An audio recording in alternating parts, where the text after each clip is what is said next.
দেখো বন্ধুরা, প্রচণ্ড গরম পড়েছে। এখন দুপুরবেলা দিকটা এত রোদ্দুর বেড়ে যায়, গরম বেড়ে যায়, কিছুই খেতে ইচ্ছা করে না।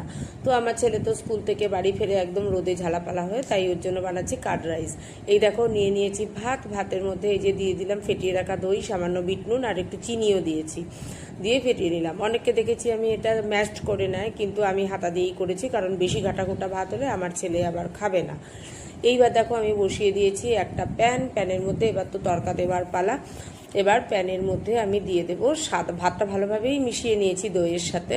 দিয়ে দিয়েছি সাদা তেল, তার মধ্যে দিলাম শুকনো লঙ্কা, দিয়েছি কারি পাতা, দিয়েছি জিরে, সর্ষে, আর একটু দিয়েছি আমি কাজু কিশমিশ। দিয়ে এটাকে ভালোভাবে নেড়ে ভাজা ভাজা করে এবার ভাতটার মধ্যে আমি একটু তড়কা দিয়ে নিলাম। যেহেতু শুকনো লঙ্কা দিয়েছি তাই ঝাল হয়ে যাওয়ার ভয় আমি কাঁচা লঙ্কা কুচি আর দিইনি। দিয়ে দিলাম ফোড়ন দেওয়া আমার হয়ে গেল। এবার ভাতটাকে ভালো করে মিশিয়ে নিলে তৈরি হয়ে গেল কার্ড রাইস। এটা গরমের দিনে দারুণ সুস্বাদু খেতে লাগে।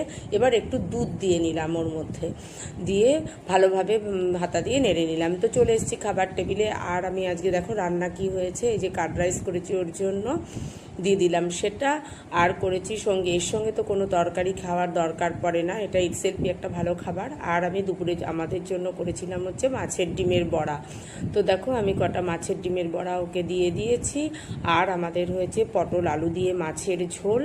ও যেটা খেতে চাইছে না, সেই জন্য ওকে আর আমি দিলাম না, ও কার্ড রাইসটুকুই খাবে গরমের মধ্যে রোদ্দুরে। আর করেছি আমি আমের চাটনি।